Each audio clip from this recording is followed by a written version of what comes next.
Barney Kiernan's pub, 5 p.m.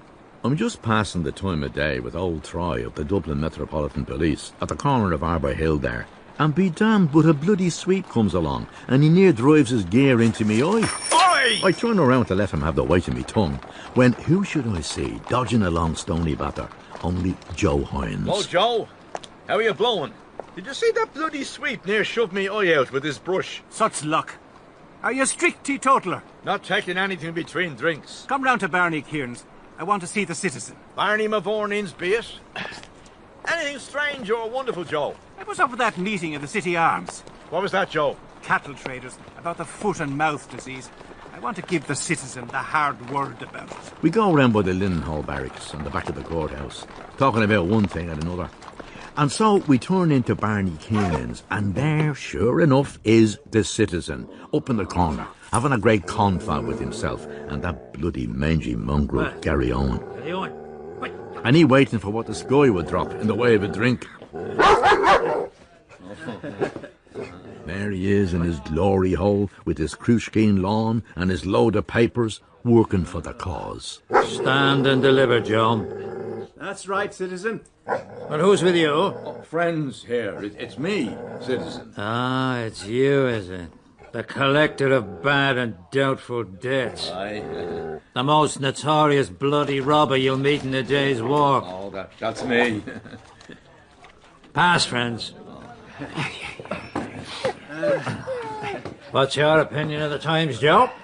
I think the markets are on the rise. Foreign wars is the cause of it. It's the Russians' wish to tyrannize. All right, give over your bloody cotton, Joe. I've a thirst on me I wouldn't sell for half a crown. Give it a name, citizen. Wine of the country? What's yours? Oh, ditto. 3 pints, Terry. And how's the old heart, citizen? Never better a quarter. What? Carry on. Are we going to win, eh?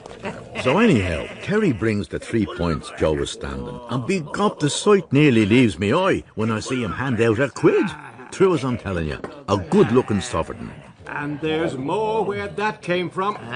Were you robbing the poor box, Joe? It was the prudent member gave me the wheeze. Bloom. I saw him before I met you, sloping round by Pill Street with his cod's eye.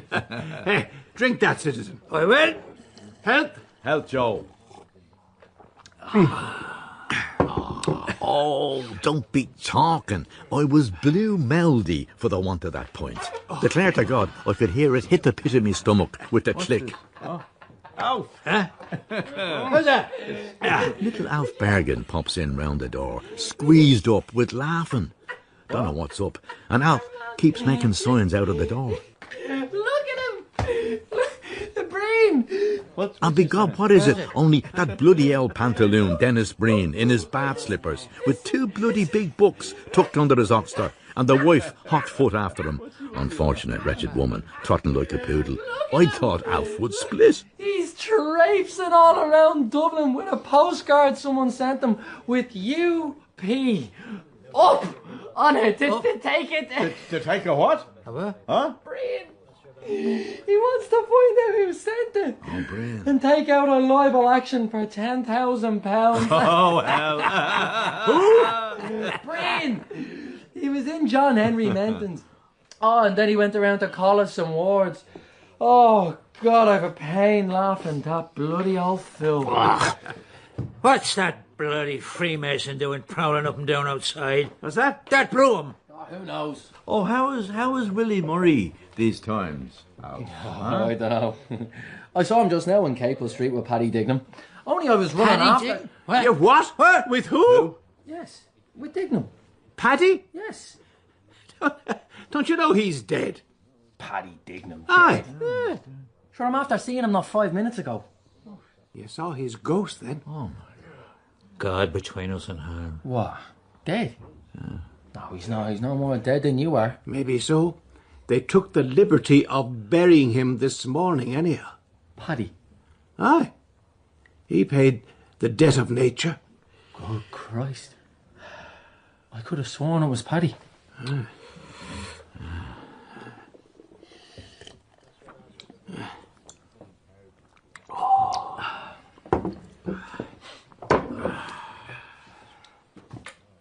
There he is again. Who? Bloom! He's on point duty up and down there for the last 10 minutes. Then, big gob, I see Bloom's fizzogue do a peep in and then slither off. And a minute later, that Gary Owen starts growling, 'cause old Bloom is skeezing round the door again. Come in! Come on, he won't eat you. No, of course. So, Bloom slopes in with his cod's eye on the dog. Is Martin Cunningham here? Hello, Bloom. What'll you have? Joe, I couldn't. No offence. Oh, come on. Come on. Well, I'll just have a cigar. Gob, he's a prudent member and no mistake. Give us one of your prime stinkers, Terry. Thank you. When is Long John going to hang that fellow in Mountjoy? So they started talking about capital punishment, and of course Bloom comes out with the why and wherefore and all the codology of the business. I wonder if it has any such effect as intended on the poor fellow. Of course, it is intended to have a deterrent effect, but And the old dog's smelling them all the time. I'm told those Jewies do have a sort of queer odour coming off them. There's one thing it hasn't a deterrent effect on. What's that, Alf? The poor bugger's tool that's been hanged. That's so. I heard from the head warder that was in Kilmainham when they hanged Joe Brady, the Invincible. Ruling passion, strong in death, as someone said. that can be explained by science. It's What? It's only a natural phenomenon, don't you see? Because on account of the... Then Bloom starts with his jawbreakers about a scientific and this phenomenon and the other phenomenon. But the citizen starts gassing about the Invincibles. Brave deeds. The man is 67, and who fears to speak in 98? Our time will come in a new Ireland. I was looking at a picture of Robert Emmet. And, For his country, he died. but it was a farce. His rebellion was a farce. And there's Bloom with his knock-me-down cigar, putting on a swank with his lardy face. For his country. Aye, aye. No, you don't grasp my point. You see, what I mean Sinn is... Féin O'Hain. The friends we love are by our side. The foes we hate before us. So then the citizen begins talking about the Irish language and the Shawnees that don't speak their own language, and Bloom putting in his old goo with his tup in his stump. The curse of Ireland is drink. Ireland sober is Ireland free. You see, the anti-treating league is a better idea than the Gaelic League. Teetotalists, not nationalists. Anti-treating is about the size of it. Gob, Bloom would let you pour all manner of drink down his throat till the Lord would call him before you'd ever see the froth at the point that he stood you. Citizen, will you have another? I will accord it. Sure, there's no ill feeling. God, the citizen's not as green as his cabbage looking, arsing around from one pub to another, leaving it to any other soul to buy the drinks. Could you make a hole in another pint? Could a swim duck? Same again, Terry. Are you sure you won't have anything in the way of liquid refreshment, Bloom? Thank you, no. As a matter of fact, I just wanted to meet Martin Cunningham, don't you see, about this insurance of poor Dignam's. Martin asked me to go to the house. You see, Dignam, I mean, when he mortgaged the policy, he didn't serve any notice of the assignment on the company at the time. And nominally, under the Act, the mortgagee can't recover on the policy. Holy wars. That's a good one if old Shylock is landed. So the wife comes out top dog, what? Well, that's a point for the wife's admirers. Whose admirers? Advisors. The wife's advisors. I mean, under the Act, you see, the mortgagor... Then he starts mucking it up like the Lord Chancellor, giving it out on the bench.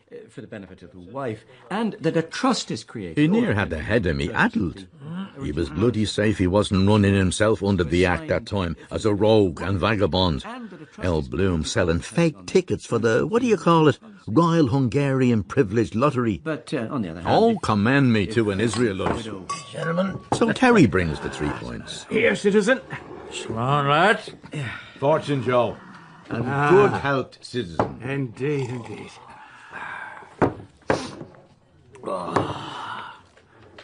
So Joe starts telling the citizen about the foot and mouth disease and the cattle traders and taking action in the matter. God, I'd send them all to the right Well, about. we have sheep dip for the scab and a horse trench for coughing calves. I don't see why more... Mr. Know-All Bloom, because he was up one time in a knacker's yard. Teach your grandmother how to milk ducks. Anyhow, Field and Nannetti are going over tonight to London to ask about it on the floor of the House of Commons. Are you sure that Councillor Nannetti is going? I wanted to see him as it happens. Well, he's going off by mailboat tonight. Nannan's going too. They told him to ask a question about the Commissioner of Police forbidding Irish games in the park. What do you think of that, citizen? Here's to the citizen that made the Gaelic sports revival. The man that got away, James Stevens, the champion of all Ireland at putting the 16-pound shot. What was your best throw, citizen? Nah, bogglish. There was a time I was as good as the next fella anyhow. Put it there, citizen, you were, and a bloody sight better. So off they started about Irish sport and shown-in games and the like. Putting a stone now in Hurley. That's the way to build up a nation again. And of course, Bloom has to have his say too. I mean, not all exercise. But every man... If a fella has a rower's heart, some violent exercise is bad. But look at tennis. I declare, if you took up a straw from the bloody floor, and if you said to Bloom, "Look at Bloom, do you see that straw? That's a straw," I declare he'd talk about it for an hour, so he would, and talk steady. Then Alf Bergen pipes up. Talking about violent exercise, we had that Kyo Bennett fight. I heard Boylan made a cool £100 over it. Who? Blazes Boylan? What I mean about tennis, for example, is the agility, the training of the eye. Aye, Blazes Boylan. He let out that Kyo was on the beer to run up the odds when Kyo was training hard all the time. Don't you think, Bergen, that tennis... Kyo dusted the floor with him. Handed Bennett the father and mother of a beating. Oh, yes, Blazes knows which side his bread is buttered. I hear he's running a concert tour now up in the north. So who? Oh, yes, that's quite true. Yes, kind of summer tour, you see. Just a holiday. Mrs. Bloom is the bright, particular star, isn't she? My wife, she's singing, yes. I think it'll be a success, too. He's an excellent man to organise. I says to myself. Excellent. That explains the absence of hair on Bloom's chest. Blazes doing the tootle on the flute. Concert tour. That's the buckle that'll organise Molly Bloom. Take my tip. Alf Bergen is still watching out the door. There goes that lunatic Breen again. Still, on account of the poor woman, I mean his wife. It's a pity about her. Or any other woman marries a half and half. How half and half? Do you mean... Half and half, I mean. A fella that's neither fish nor flesh. A pishog, if you know what that is. Big gob, I saw there was trouble coming. But Bloom lets on he heard nothing.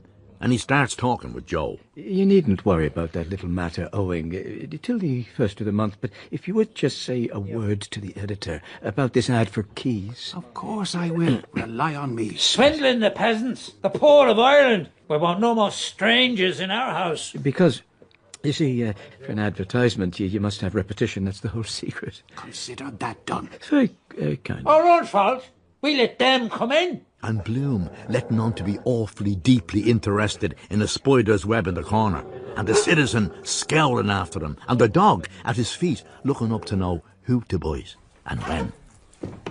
Small one. So anyhow, in comes Lenihan with a face on him as long as a late breakfast. What's the latest from the scene of action? What did those tinkers in the City Hall decide about the Irish language? It's on the march, anyhow. To hell with the bloody brutal assassin ox. Well, the English have exported their civilization. Their civilization, you mean? To hell with them. The curse of a good-for-nothing god light sideways on the bloody thick-look sons of whores gets. Any civilization they have, they stole from us. Lenihan, what's up with you? You look like a fella that lost a bob and found a tanner, huh? Gold Cup. Who won, Mr. Lenihan? Throwaway. At 20 to 1. A rank outsider. And the rest nowhere. And Sceptre? Still running for all I know. We're all in the cart. Boylan plunged £2 on my tip for himself and a lady friend. Frailty, thy name is Sceptre. I had a half a crown myself on Zinfandel. Throwaway. 20 to 1. But Bloom and the citizen are still arguing about law and history. Some people can see the mote in others' eyes, but they can't see the beam in their own. Ramesh, there's no one so blind as the fella that won't see. Where's our missing 20 millions of Irish should be here? And our potteries and textiles, the finest in the whole world. What do the filthy English owe us for our ruined trade and ruined hearts? And he takes a swig out of his pint. All wind and piss like a 10-yard cat. What about their fighting navy? It keeps our foes at bay. I'll tell you what about it. Hell upon earth it is. Flogging, slavery, that's your glorious British Navy. That's the great empire they boast of. Drudges and whipped serfs. But isn't discipline the same everywhere? I mean, wouldn't it be the same here? If you put force against force. Didn't I tell you? If he was at his last gasp, he tried to downface you that dying was living. We'll put force against force. We have our greater Ireland beyond the sea. Our people driven out of house and home in the Black 47. They will come again and with a vengeance. But my point was persecution. With his mud-coloured mug on him and his old plum eyes rolling about. Persecution, all the history of the world is full of it. Perpetuating national hatred among nations. Do you know what a nation means? A nation? Well, a nation is the same people living in the same place. Be God then, if that's so. I'm a nation, for I'm living in the same place for the last 5 years. Well, or also living in different places. What is your nation, if I may ask? Ireland. I was born here. Ireland. And I belong to a race too. A race that is hated and persecuted, also now, this very moment, this very instant. God, he's near burning his fingers with the butt of his cigar. Are you talking about the New Jerusalem? I'm talking about injustice. Stand up to it then with force, like men. There's a picture for you. Old Bloom, standing up to the business end of a gun. And then he collapses all of a sudden, twisting around, as limp as a wet rag. But it's no use. Force, hatred, history, all that. That's not life. For men and women, insult and hatred. And, well, everybody knows it's the opposite of that. That is really life. What? Love. I mean the opposite of hatred. I must go now. Just round the court to a moment to see if Martin Cunningham's here. If he comes, just say that I'll be back in it. Who's hindering you? And off he pops like greased lightning. A new apostle to the Gentiles. Universal love. Isn't that what we're told? Love thy neighbour. That chap! Beggar thy neighbour is his motto. Well, Joe, you're very good health. And more power, citizen. The blessing of God and Mary and Patrick on you. And he ups with his point to wet his whistle. I know where he's gone. Who? Bloom. The courthouses are blind. He had a few bob and throw away, and he's going to gather in the shekels. That white-eyed calf-ear that never backed a horse in anger in his life. That's where he's gone. I met Bantam Lyons going to back that horse, only I put him off it, and he told me Bloom gave him the tip. Bet you what you like, he has 100 shillings on the dark horse. He's the only man in Dublin who has. He's a bloody dark horse himself. God save Ireland from the likes of that bloody mouseabout. Here's the man that'll tell you about it. Martin Cunningham. It's Bloom I'm after. Have you gentlemen seen him? You know where he is? Where is he, Mr. Cunningham? Defrauding widows and orphans, the Israelite. Why can't a Jew love his country like the next fella? Isn't he a cousin of Bloom, the dentist? Not at all, only namesakes. His name was Virag, the father's name that poisoned himself. He changed it by deed, Paul, the father did. That's the new Messiah for Ireland. Ireland of saints and sages. Well, the Jews are still waiting for their Redeemer. For that matter, so are we. Every male that's born, they think it may be their Messiah. And every Jew is in a tall state of excitement, I believe, till he knows if he's a father or a mother. You should have seen Bloom before that son of his that died was born. I met him one day in the South City markets buying a tin of baby food 6 weeks before the wife delivered. Do you call that a man? It'd be an act of God to take hold of a fella like that and throw him into the sea. You're right. Sloping off with his 5 quid without putting up a pint of stuff like a man. Charity to the neighbour. But where is he? We can't wait. A wolf in sheep's clothing, that's what he is. Virag from Hungary. He has you here, as I call him, cursed by God. Then be damned, but in comes Bloom again, letting on to be in a hell of a hurry. Oh, Martin, I was just round at the courthouse looking for you. I hope I'm not... No, we're ready. 5 quid, no, don't tell anyone. Beg your pardon? Come on, boys. That's right. Don't tell anyone. And Martin sees it's looking blue and gets Bloom out as quick as he can. So Bloom gets up on the jarvey with Martin, all at sea. Up we get. But the citizen comes waddling to the door with Alf round him like a leprechaun. No, citizen, leave it be now. Alone. 3 cheers for Israel. I don't see why I should Drive put up on. with it. Just Sit down, please, gentlemen. Off we go. Mendelssohn was a Jew. Bloom, sit down for God's sake. Mendelssohn was a Jew. And Karl Marx and Spinoza. Bloom. And the Saviour was a Jew and his father was a Jew. Your God. Bloom, that'll do now. Drive ahead. Your God was a Jew. Who's God? Christ was a Jew, like me. Boy, Jesus, I'll brain that bloody Jew man for using the holy name. Boy, Jesus, I'll crucify him. Easy. Give us that biscuit box there. No, stop. Stop now, stop. Easy. I murder him.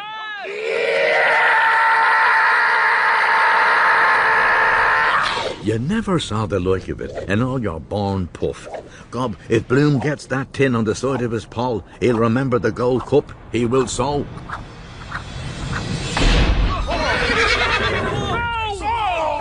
The driver saves Bloom's life by whipping up and off. Did I kill him or what? After him, Gary. After him, boy. And the last we see is the bloody jarvey round in the corner, and old sheep-faced Bloom on it, gesticulating, and the bloody mongrel after it, for all he was bloody well worth, to tear them limb from limb. When lo, there came about them all a great brightness, and they beheld the chariot wherein he stood ascend to heaven. And they beheld him in the chariot, clothed in the glory of the brightness, fair as the moon, and terrible, that for awe they durst not look upon him. And there came a voice out of heaven, calling, Elijah! Elijah! And Ben Bloom answered, Abba, Adonai. And they beheld even him, Ben Bloom Elijah, amid clouds of angels ascend the glory of the brightness. At an angle of 45 degrees over Donoghue's in Little Green Street, like a shot off a shovel.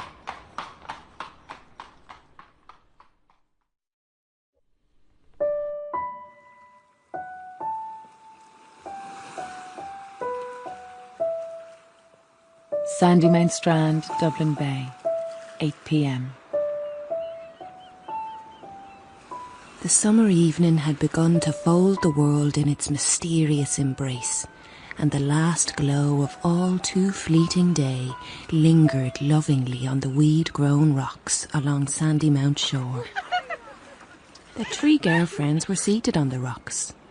Many a time and oft were they wont to come there to that favourite nook to have a cosy chat beside the waves. Gertie McDowell, Cissy Caffrey and Edie Boardman, with the baby in the pushcar, and Tommy and Jackie Caffrey, 2 little curly-headed twins, dabbling in the sand with their spades and buckets. Edie Boardman was rocking the chubby baby to and fro, and Cissy Caffrey bent over him. And Gertie McDowell was seated near her companions, lost in her own thoughts. Oh, my goodness pie! Cissy Caffrey was awfully fond of children, thought Gertie. A truer-hearted lass never drew the breath of life, always with a laugh in her gypsy-like eyes. Come here, Tommy, and you, Jackie. He pushed me. For shame to throw poor Tommy in the dirty sand. Wait till I catch you for that.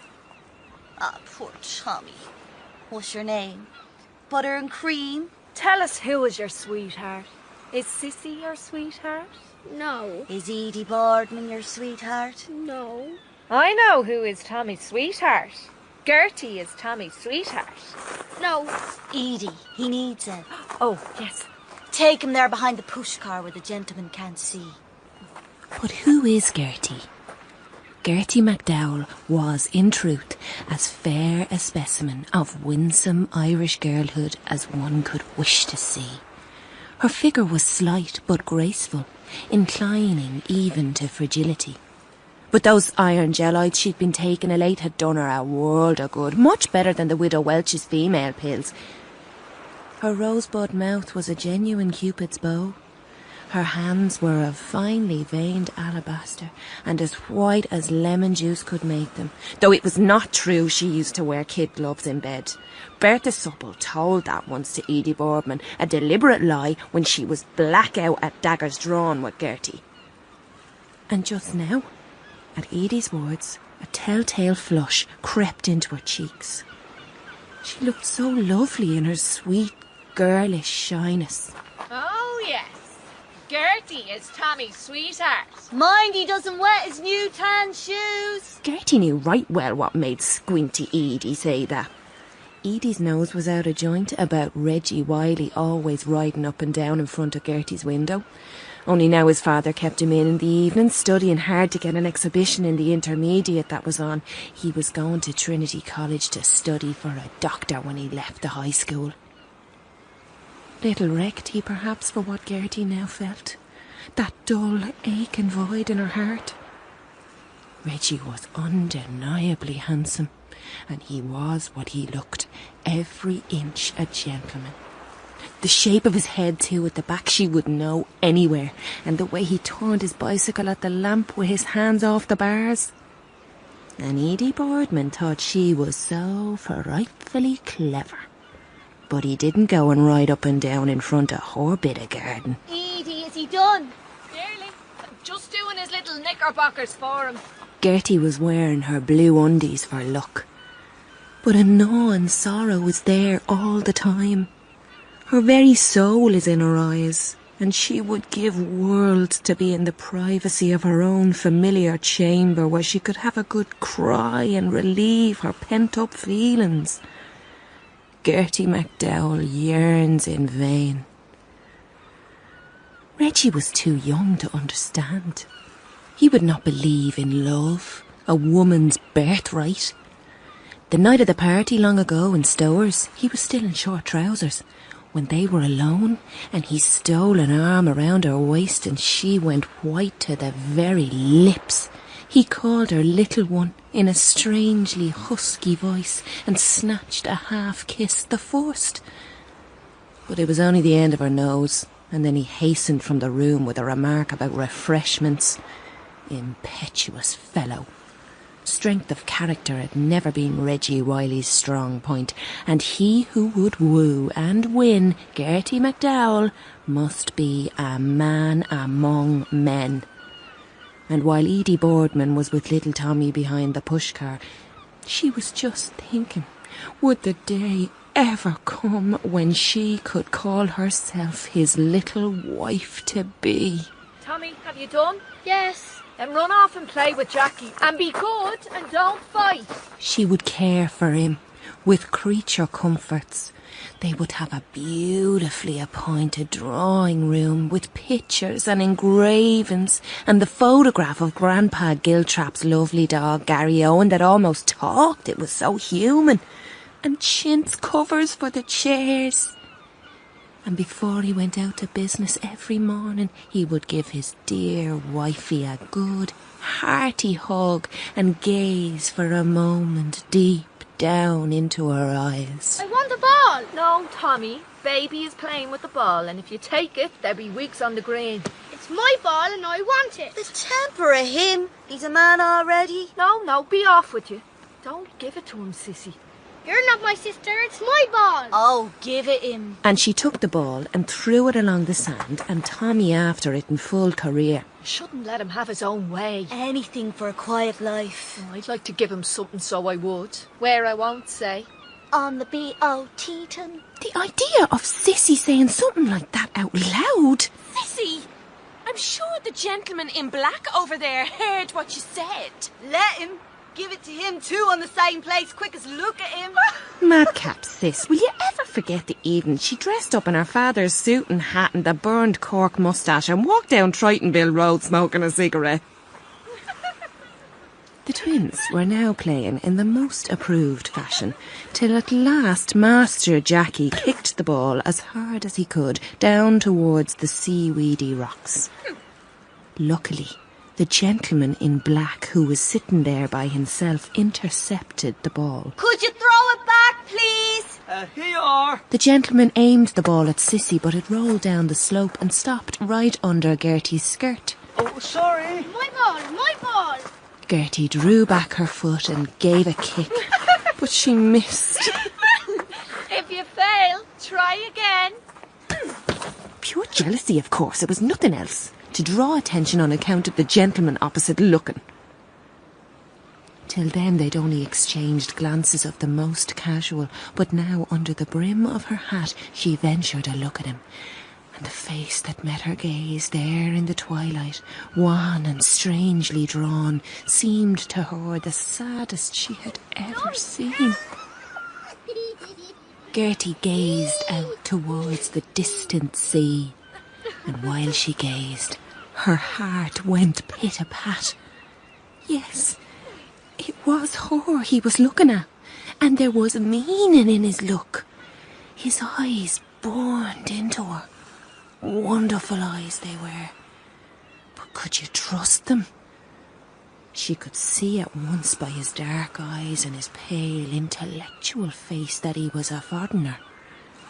He was in mourning, she could see, and the story of a haunting sorrow was written on his face. Here was that of which she had so often dreamed. The very heart of the girl woman went out to him. Her dream husband, because she knew on the instant it was him. If she could make him fall in love with her, make him forget the memory of the past. The exasperating little brats of twins began to quarrel again, and Jackie threw the ball down towards the sea, and they both ran after it. Little monkeys, common as ditch water. Where are they off to? Tide might come in on them and be drowned. Jackie, Tommy.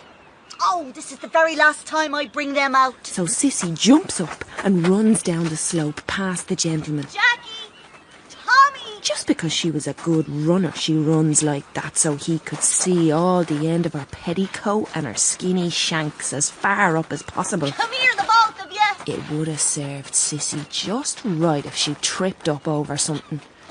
That would have been a very charming expose for a gentleman like that to witness. Gotcha.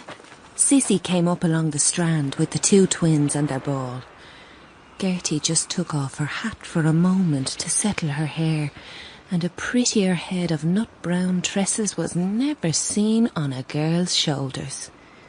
She could almost see the swift answering flush of admiration in the dark eyes of the gentleman in black that set her tingling in every nerve. She put on her hat so that she could see from underneath the brim, and swung her buckled shoe faster, for her breath caught as she caught the expression in his eyes. He was eyeing her as a snake eyes its prey. Gertie? A penny for your thoughts. What? I was only wondering, was it late? Jackie, I'm telling you, I won't bring you again. Sissy, what's the time?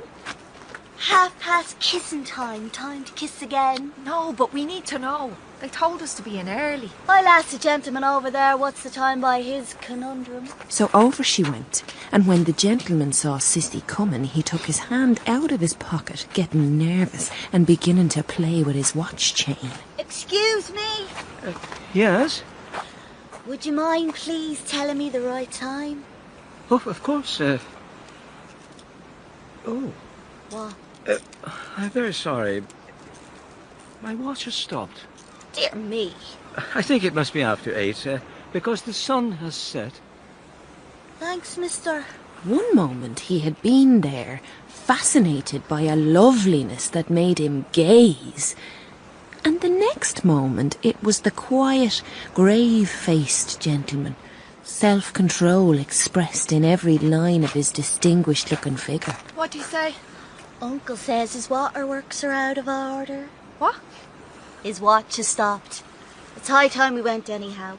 I'll just set these two to rights. Gertie saw him putting his watch away in the gathering twilight. It was getting darker, but he could see, and he was looking all the time that he was winding the watch or whatever he was doing to it, and then he put it back and put his hands back into his pockets. His dark eyes fixed themselves on her again, drinking in her every contour. Her heart told her he was her all in all. Time to go. Just look at your hair, Jackie. Look at it. Gertie, you're awfully quiet. Are you pining for Reggie? Is it your best boy throwing you over? Gertie winced sharply. Edie had her own quiet way of saying things that she knew would wound like the confounded little cat she was. Why should I care about him? I can throw my cap at who I like because it's a leap year. There was that in her young voice that told that she was not one to be lightly trifled with. As for Mr. Reggie with his swank and his bit of money, she could just chuck him aside as if he was so much filth and tear his silly postcard into a dozen pieces. Billy Winks is coming, baby Boardman. Yes, he is. The Sandman is on his way. Oh, my puddeny pie. He has his bib destroyed. Gertie, are you not coming? Oh! Look, Sissy, is it lightning? It's fireworks. Come on down the strand and we can see over the houses. Come on, Gertie, it's the bazaar fireworks. I can see from where I am. She had no intention of being at their beck and call. If they could run like Rossie's, she could sit. The eyes that were fastened upon her set her pulses tingling. She looked at the gentleman a moment, meeting his glance, and a light broke in upon her. White-hot passion was in that face. At last they were left alone without the others to pry and pass remarks. His hands and face were working and a tremor went over her. She leaned back far to look up where the fireworks were, and she caught her knee in her hand so as not to fall back looking up, and there was no one to see, only him, when she revealed all her graceful, beautifully shaped legs like that. Look! There's another! Look! And she leaned back ever so far to see the fireworks, and she saw a long Roman candle going up over the trees, up, and they were all breathless with excitement as it went higher and higher, and she had to lean back more and more to look after it, and he could see her other things too, and she let him. She saw that he saw, and then it went so high it was out of sight for a moment, and she was trembling in every limb from being so far back that he had a full view, and she wasn't ashamed, and he kept on looking. She would have cried to him, held out her snowy arms to him to come, and then a rocket sprang. And then the Roman candle burst, and it gushed out of it a stream of gold, and they were all greeny, dewy stars falling with golden, then all melted away dewily in the grey air. Gertie! Come on, we're going! Gertie! She drew herself up to her full height. Their souls met in a last lingering glance, and the eyes that reached her heart were full of a strange shining. She half smiled at him, a sweet, forgiving smile, and then they parted. Gertie, there you are. Come on. Tight boots? No, she's lame. Oh, poor girl. That's why she stayed on the rock while the others did a sprint. Thought something was wrong by the cut of her jib. Jilted beauty. Glad I didn't know it when she was on show. Hot little devil all the same. Damn glad I didn't do it in the bath this morning. I dare say she felt I saw something in me. Wonder what. You never know. Pretty girls and ugly men marrying Beauty and the Beast. Took off her hat to show her hair. Hair strong in rut. 10 bob I got from Molly's combings when we were on the rocks in Hollis Street. Why not? Suppose if Boylan gave her money. Why not? She's worth 15. More. £1, I think so. Funny my watch stopped at 4:30. Was that just when Boylan... when she... Oh, he did. Into her. She did. Done. Shirt's all wet. Oh, Lord, that little limping devil. First kiss does the trick. Remember that till their dying day. Lieutenant Mulvey that kissed Molly under the Moorish wall beside the gardens. 15, she told me. After Glen Creed dinner, that was when we drove home by the Featherbed Mountain, gnashing her teeth in sleep. Lord Mayor had his eye on her too. Oh, there she is with them. Down there for the fireworks. Gertie, they called her. Up like a rocket, down like a stick. And the children twins, they must be.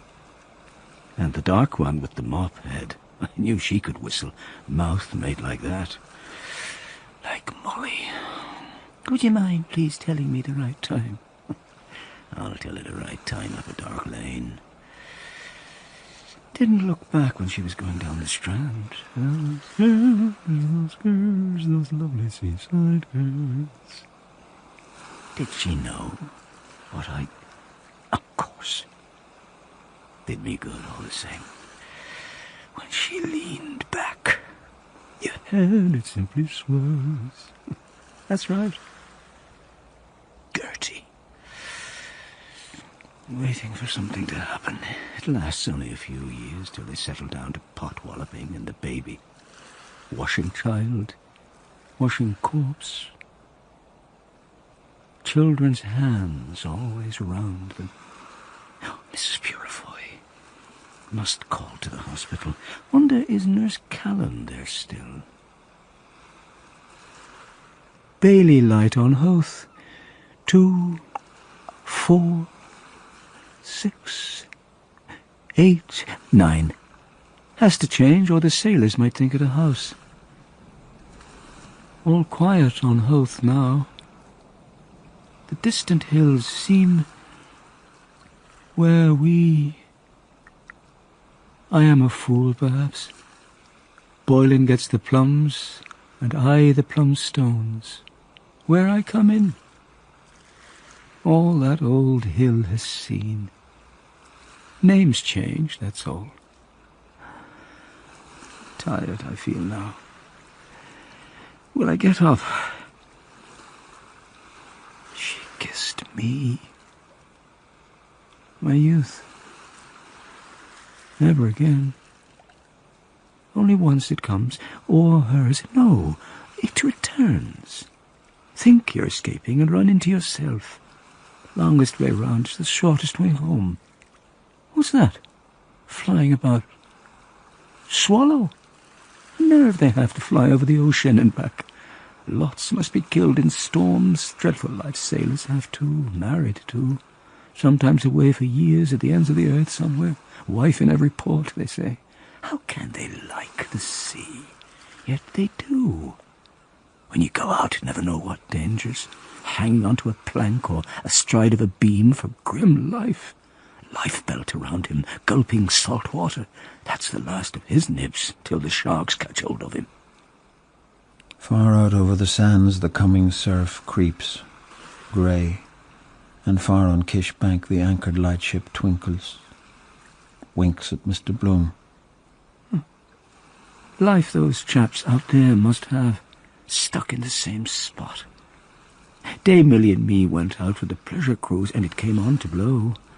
My daughter, no sign of funk, her blue scarf loose, laughing. Don't know what death is at that age. Only troubles, wildfire and nettle rash. Calomel purge I got her for that. After getting better, asleep with Molly. I felt her pulse ticking. Little hand it was. Now big. All that the hand says when you touch. Loved to count my waistcoat buttons. Her growing pains at night. Calling. Wakening me. Frightened she was when her nature came on her first. Poor child. Strange moment for the mother too. Brings back her girlhood. Gibraltar. Molly told me, looking out over the sea. I always thought I'd marry a lord, or a gentleman with a private yacht. Why me? Because you were so foreign from the others. Better not stick here all night like a limpet. Go home. No, might still be up. Call to the hospital to see how is poor Mrs. Purefoy. Hope she's over the labour. Long day I've had. Letter from Martha. The bath, funeral, House of Keys, museum with those goddesses. Daedalus' song, then that brawl in Barney Kiernan's. Got my own back there. What I said about his God made him wince. Your God was a Jew like me. Mistake to hit back? No. They ought to go home and laugh at themselves. Always want to be swilling in company. Oh, better go. Better. I'm tired to move. Exhausted, that female has me. Not so young now. Will she come here tomorrow? Will I? Chance. We'll never meet again. But it was lovely. Goodbye, dear. Thanks. Made me feel so young. Must be near 9. Liverpool boat's long gone. And Molly can do the other. Did too. And Boylan's Belfast tour. I won't go. Let him. Just close my eyes a moment. Won't sleep, though. Mr. Bloom leans back, closes his eyes. Oh, sweetie, we too naughty. She, him, half past bed. Met him by causes. Frillies for Raoul, too. Perfume your wife. Black hair. With open mouth, his left boot sanded sideways, leans, breathes. Young eyes, Mulvey. Plump, she rusty, sleep. Wander years, dreams. Return, tail end. Agendat, swoony, lovey. Showed me her. A bat flew. Here, there, here. Far in the grey, a bell chimed.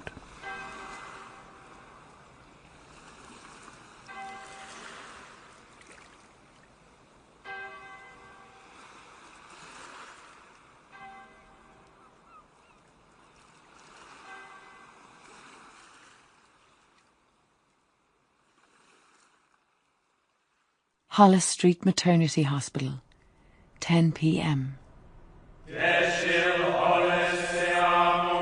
Turn right. Go to Hollis Street. Turn right and let us go to Hollis Street. Prose style, chaotic embryonic. Anyone so is there who, inilluminated so as not to perceive that as no nature's boon can contend against the bounty of increase, so it behoves every most just citizen. It's a good idea to have a maternity hospital. Certainly in every public work which in it anything of gravity contains preparation, should be with importance commensurate and... So they built one on Hollis Street. Prose style, Anglo-Saxon. Before born babe bliss had, within womb he won worship, a couch by midwives attended. And Mrs. Purefoy is in the maternity hospital undergoing her third night of labour. In the high sun-bright, well-built fair home of mothers when, far gone, it is come by her thereto to lie in. Some man that wayfaring was stood by the house door at night's oncoming. Of Israel's folk was that man, stark Ruth of man. His errand that him lone led till that house. Mr. Bloom has come to see how Mrs. Purefoy is getting on because he feels sorry for her. In ward-weary the watcher, hearing that man mild-hearted, rising with swy wimple to him, her gate wide undid. Nurse Callan opens the door to him. Mr. Bloom, come in. Thank you. Loth to irk in Horn's Hall, hat holding, the seeker stood. Let me take your hand. Light swift her eyes kindled. Thank you. Bloom of blushes, his word winning. How fares it with the woman who lies here in childbed? Prose style of Thomas Mallory's Mort Arthur. She is the throes now full 3 days, and it will be a hard birth to bear, but in a little it will be. What is... Oh, the young students are having a... And whiles they spake, the door of the castle was opened, and there nighed them a mickle noise as of many that sat there at meat. And there came against the place as they stood a young learning knight, yclept Dixon. It's Mr. Dixon, isn't it? It had happened they had had ado, each with other, in the house of Misericord, where this learning knight lay.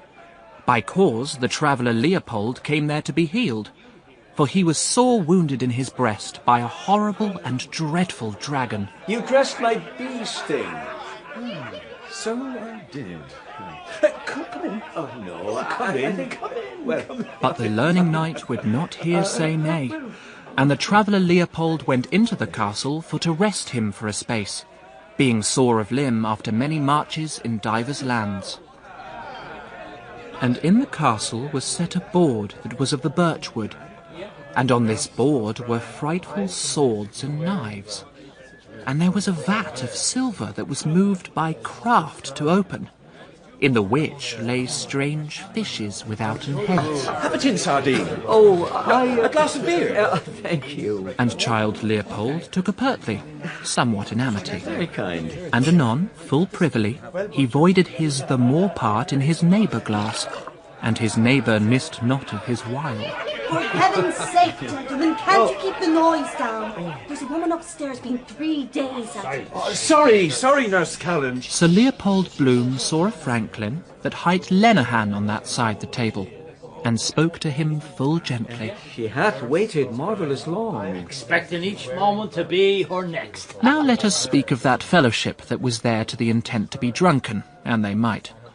There was a sort of scholars along either side of the board. Now, Lenehan, you know. Yes. Madden, Crotters, Punch Costello, Lynch, Stephen Dedalus. Stephen, yes.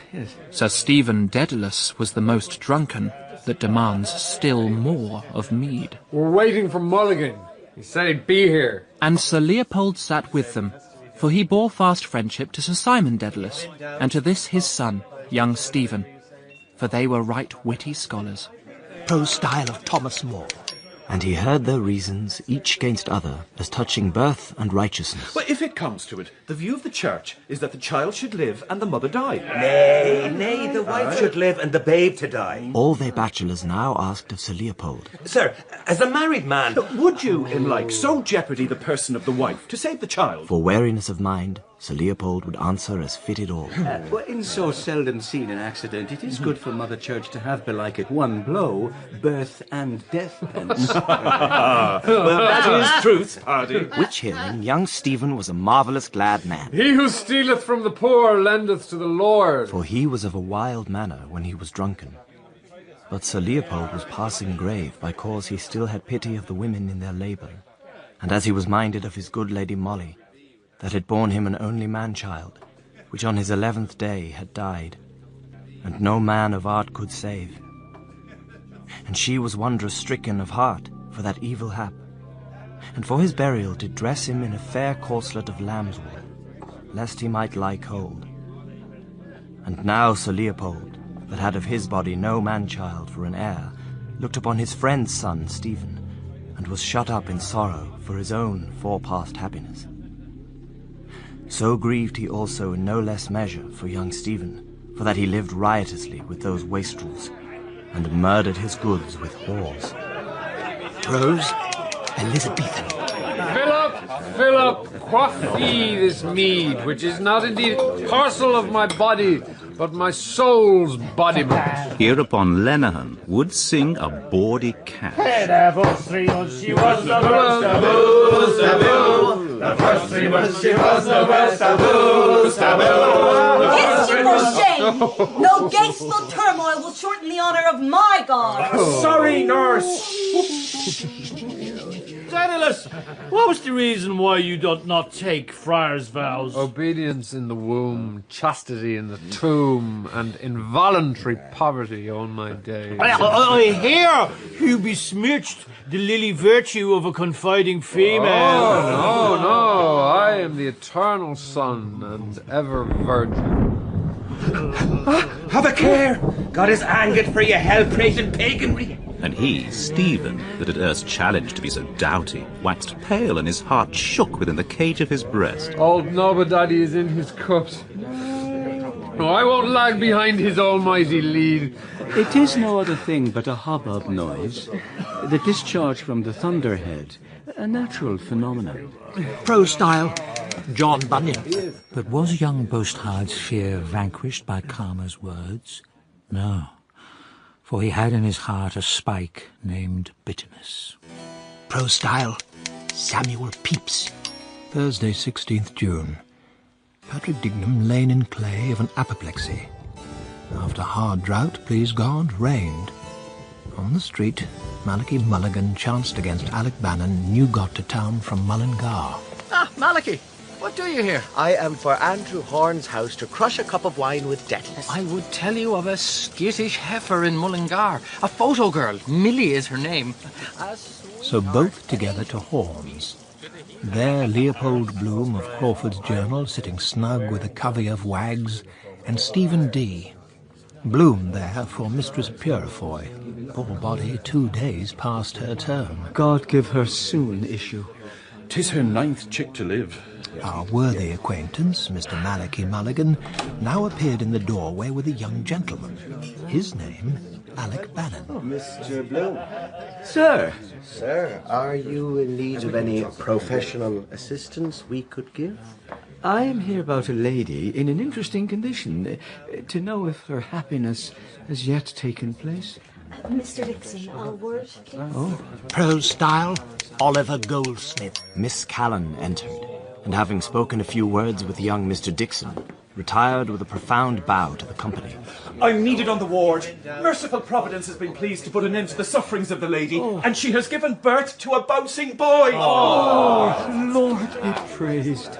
Prose style, Richard Brinsley Sheridan. To express my notion of the thing... Mr. Bloom?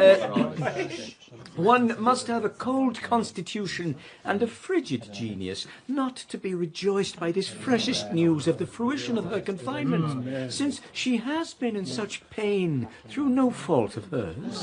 It was her husband's that put her in that expectation. I cannot but extol the virile potency of the old bucko. No, conjugal with some man in the gap. A clerk in orders. A link boy. A sergeant at arms. In vain, the voice of Mr. Canvasser Bloom was heard to urge, to mollify, to restrain. Gentlemen, please. Prose style, Please. Horace Walpole, Gothic. Then Malachi Mulligan told them a tale to freeze them with horror. He conjured up the scene. A secret panel behind the chimney slides back, and in the recess, Haynes. Yes, me. Loathing is depicted on all faces, while he eyes us with a ghastly grin. I anticipated some reception for which it seems history is to blame. My hell and Ireland's is this life. A spectre stalks me. Destruction, the Black Panther. By the by, meet me at Western Row Station at 11:10. He is gone. Mr. Bloom, the bottle is with you. I beg your pardon. Prose style, Thomas Henry Huxley. I was wondering, amongst medical gentlemen, why a child of normally healthy parents, and seemingly a healthy child, and properly looked after, succumbs unaccountably early in childhood, though other children of the same marriage do not.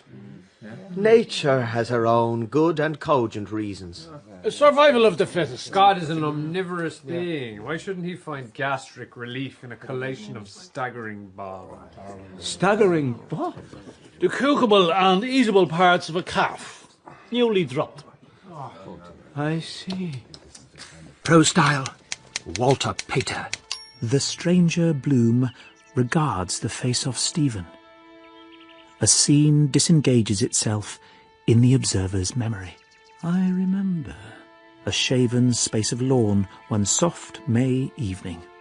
The grove of lilacs of Roundtown, at Matt Dillon's where I first met Molly. Fragrant spectators of the game. When we were playing bowls. A fragrant sisterhood stood round that grey urn to watch. Dillon's daughters were watching, and Molly, and Mrs. Dedalus was there. A lad of 4 or 5 in linsey-woolsey is standing on the urn. He frowns a little, just as this young man does now. Stephen. That little boy was Stephen. The child frowns, enjoying the danger, but must needs glance at whiles towards where his mother watches from the piazzetta, giving a faint shadow of reproach in her glad look. Prose style, Thomas Carlyle. Barks! Out flings my Lord Stephen, giving the cry. To the pub! To the pub! To the pub! And the tag and bobtail of all them after. Cockerel, jackanapes, punctual Bloom. Are you coming? Grabbing at headgear, ash plants, Panama hats and whatnot. Boys, please, the noise! To Burke's! Nurse Callan, taken aback in the hall, cannot steal The it. door! Open! Ha! Bloom tarries with the nurse. Nurse Callan. All well? A bouncing boy. Or send up a kind word from me. Dr. Diet and Dr. Quiet. Quite so. But, Madame, when comes the stork bird for thee? Oh, Mr. Bloom, go on with you. Prose style, slang. Keep a watch on the clock, chucking out time. Who's standing this here, dude? Dedalus. 5 number 1. 5 it is. Mr. Bloom, sir. Ginger cordial. Absinthe for me. Are you sure That's my tipple. Merci. Steve, boy, you're going at some. Absinthe the More lot. bloody drunkard. We will all drink green poison and the devil take the hind leg. Landlord, have you good wines? Taboo. Nearly closing time, gents. Crikey, I'm about sprung. Drink up, gents. Here, Lynch, sign on along with me. We two for the bawdy house. Right-ho, Dedalus. Any old time. We two will seek the kips where Shady Mary is. Who's the Johnny in the black duds? Bloom. Come on, you triple extract of infamy. We'll give him the slip.